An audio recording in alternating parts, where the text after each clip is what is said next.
Priatelia, keď si nejaký mladý pár chce zobrať požičku na bývanie, tak ju niečím musí ručiť alebo niečím garantovať. Buď jeden z partnerov už niečo vlastní, alebo niekto iný môže garantovať za nich. Lenže ten, kto bude za nich garantovať, s tým musí aj súhlasiť a písomne pred notárom garantovať banke to, že v prípade, ak tento mladý pár nebude schopný splácať tento úver, tak to bude za nich splácať on peniazmi, ktoré má na účte, a po splatení úveru sa majiteľom nehnuteľnosti stane on, lebo v žiadnom bankovníctve nie je možné garantovať nehnuteľnosťami alebo peniazmi, ktorých vlastníkom je niekto iný. Inak sa jedná o podvod.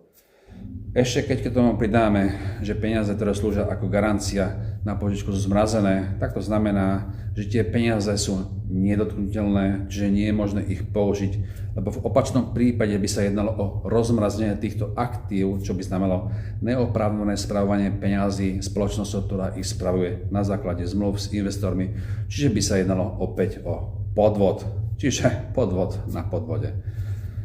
A navyše, ak si niekto na základe podvodom nadobudnutých garancií robí požičku na to, aby dal požičku niekomu inému, o ktorom dobre vie, že nepatrí do spolku 27 štátov, to je do rozpočtu Európskej únie, prispievajú peniazmi, že sa nepodriaďuje zákonom o nariadeniam Európskej únie, že nevie, kedy mu tú požičku splatí, alebo dokonca si je istý, že ju splatiť nemusí, pretože nevie, v akej pozícii sa bude za rok nachádzať, tak sa nejedná len o podvod, ale z pozície najvyššieho európskeho predstaviteľa únie sa jedná o škodlivého sociopáta, ktorý škodí Európskej únii, pretože neoprávnene zadlžuje občanov Európskej únie na to, aby občana Európskej únie použil ako garanta na jeho osobný podvod. Čiže, aby sa belgická finančná spoločnosť Euroclear, ktorá disponuje ruskými zmrazenými 200 miliardami, vyhla žaloby zo strany Ruska, že ich zmrazené peniaze použili na financovanie Ukrajiny, tak táto spoločnosť ich ponúkla Európskej únii ako garanciu na požičku 90 miliard, čo znamená, že tú požičku bude musieť zaplatiť celá Európa, pretože tá garancia už od princípu je zmrazená a nedotknuteľná, čo znamená, že von der Leyenová spolu s jej komisármi to nechalo zacvakať občanom Európskej únie.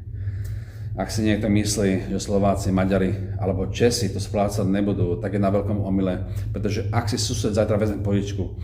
a vajcia, ktoré som od neho kúpil včera za 5 korún, tak tie isté vajcia mi zajtra predá za 6 a stane sa tak súčasťou jeho splácania požičky, aj keď síce ja osobne žiadnu požičku nemám.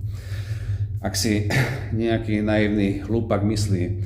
že Ukrajinci nám za to jednoho dňa poďakujú, tak je na veľkom omyle. Pretože za prvé, ak si niekto zvykne na to, že im niečo dávaš bez toho, aby si to od teba pýtal a jedného dňa im prestaneš dávať, tak ti nepovieš ďakujem, ale spýta sa ťa, prečo si mu prestal dávať.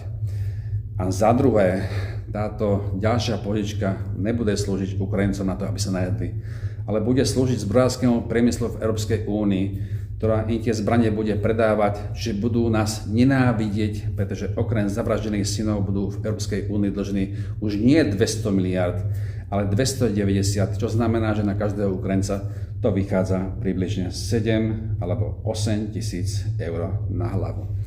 A to všetko vďaka von der Leyenovej, ktorá, aby nebola považovaná za podvodničku a zlodejku,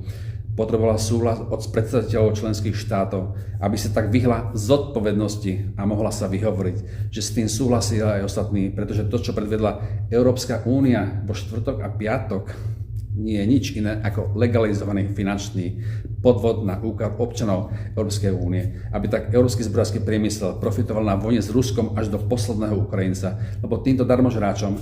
a nenažráncom nikdy o žiadny mier nešlo, ale práve naopak.